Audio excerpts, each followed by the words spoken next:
मेरे मेरे प्यारे छात्र छात्राओं, आप सभी का मेरे विजय भू क्लासेस यूट्यूब चैनल से मैं पवन सर आपके समक्ष आज जो है कक्षा 12 हिंदी साहित्य पद्यांश पर जो आपकी व्याख्याएं और प्रश्न आधारित होते हैं उनसे बताने जा रहा हूं।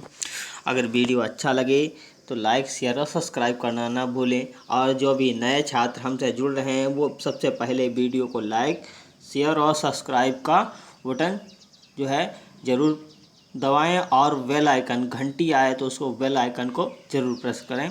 और भी कोई भी समस्याएं आ रही तो हमारे कमेंट बॉक्स में आप जो अपना सुझाव दे सकते हैं, उसका हम निर्णय तत्काल देंगे सभी को जो है। और देखिएगा, भारत हरिश्चंद्र जो प्रेम माधुरी आपका है, व्याख्या स्टार्ट करते हैं। यह व्यापक ब्रह्म सवै थल पूरन है, हमहु पहचानत हैं।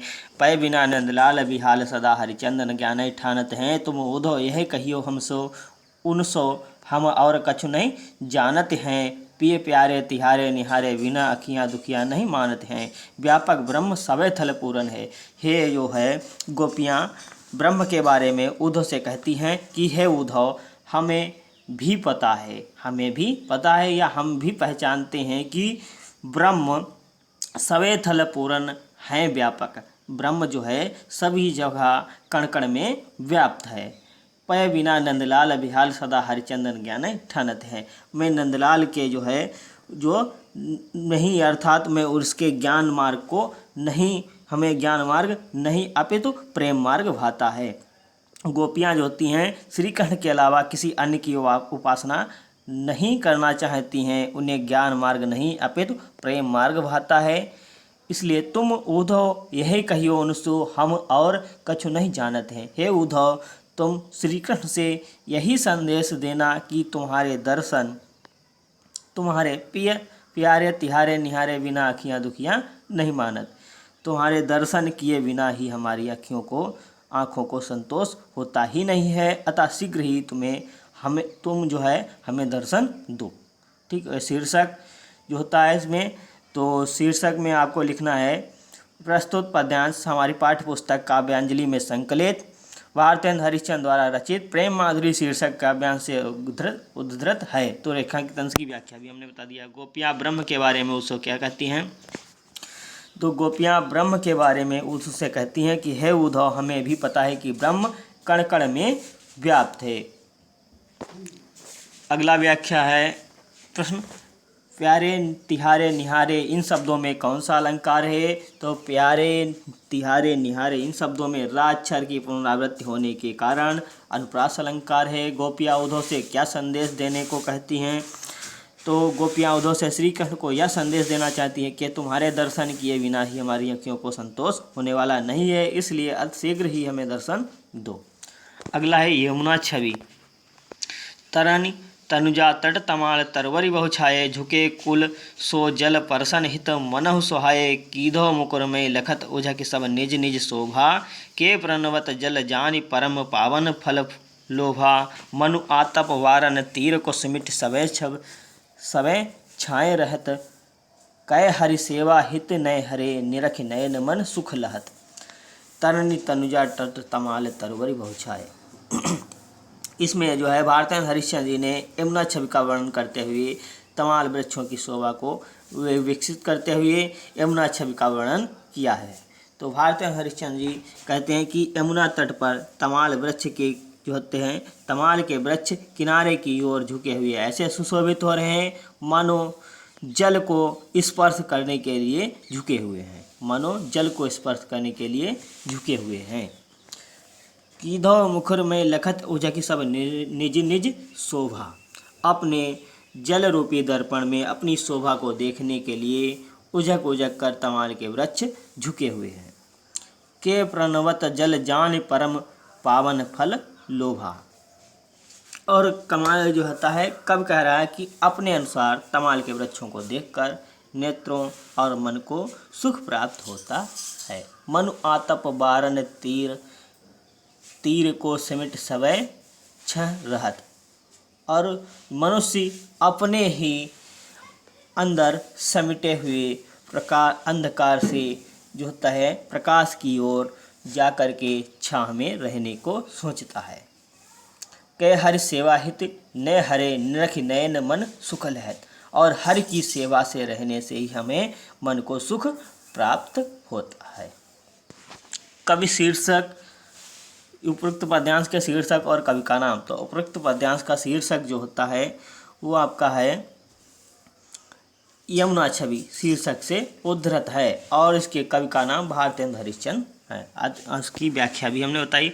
जल रूपी दर्पण में अपनी शोभा देखने के लिए उचक उचक कर आगे झुक गए हैं। तो जल रूपी दर्पण में अपनी शोभा देखने के लिए उचक उचक कर तमाल के वृक्ष आगे झुके हुए हैं। कवि के अनुसार किन्हें देखकर नेत्रों को और मन को सुख प्राप्त होता है। तो कवि के अनुसार तमाल के वृक्षों को देखकर नेत्रों को और मन को सुख प्राप्त होता है। उपरोक्त पंक्तियों में किन अलंकारों से सुशोभित हैं? उपरोक्त पंक्तियाँ किन अलंकारों से सुशोभित हैं?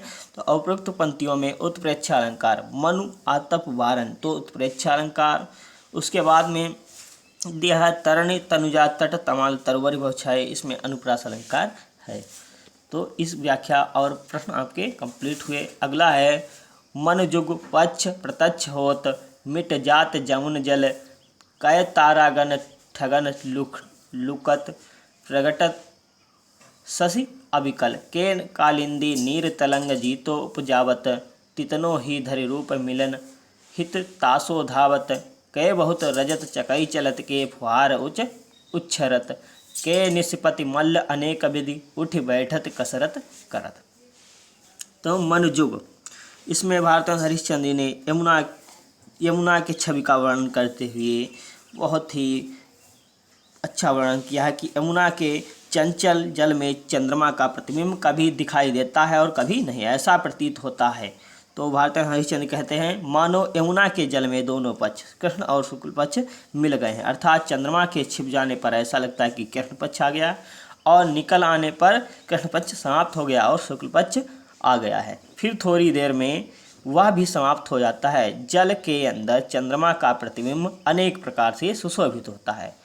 तो जल के अंदर होता है अनेक प्रतिबिंब, चंद्रमा का प्रतिबिंब अनेक प्रकार से सुशोभित हो रहा है, अथवा इस प्रकार चंद्रमा को देखकर ऐसा लग रहा है कि वह तारागण ठगन लुकत प्रगटत शशि अविकल, ऐसा लगता है कि वह तारा समूह को ठगने के लिए कभी छिप जाता है, कि वह तारा जो है तारेगणों को अर्थात तारों के समूह को ठगने के लिए कभी छिप जाता है तो कभी प्रकट हो जाता है।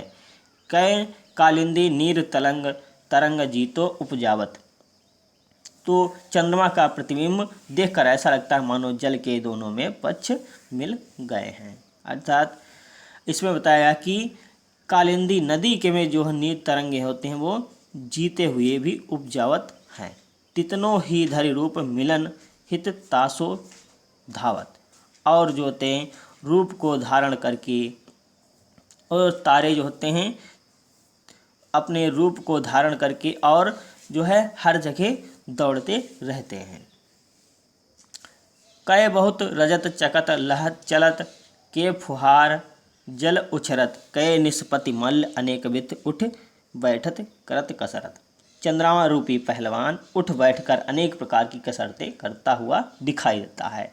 यमुना का जल तरंगे उत्पन्न करता है। यमुना का जल जो होता है क्या करता है? तरंगे उत्पन्न करता है और तारों के समान रूप धारण करके हर जगह दौड़ता रहता है और बहुत प्रकार से अपनी रजता को और फुहार को, जल को जो होते हैं उच्छारित करते हैं, अर्थात उछाल मारते हुए सुशोभित होते हैं। ऐसा लग रहा है कि मानो वह जो चंद्रमा रूपी पहलवान उठ बैठकर अनेक प्रकार की कसरतें करता हुआ दिखाई पड़ता है। तो इसमें ये व्याख्या हो गई है। अगला प्रश्न इसमें देखिएगा, तो पद्यांश शीर्षक और कवि का नाम हमने पहले बता दिया, रेखांश की व्याख्या ऐसे हो गई। तो क्या देखकर प्रतीत होता है मानो यमुना के जल में दोनों पक्ष कृष्ण और शुक्ल पक्ष मिल गए हों। तो चंद्रमा का प्रतिबिंब देखकर लगता है कि मानो यमुना के जल में दोनों पक्ष कृष्ण पक्ष और शुक्ल पक्ष मिल गए हैं। कौन तरंगे उत्पन्न करता है?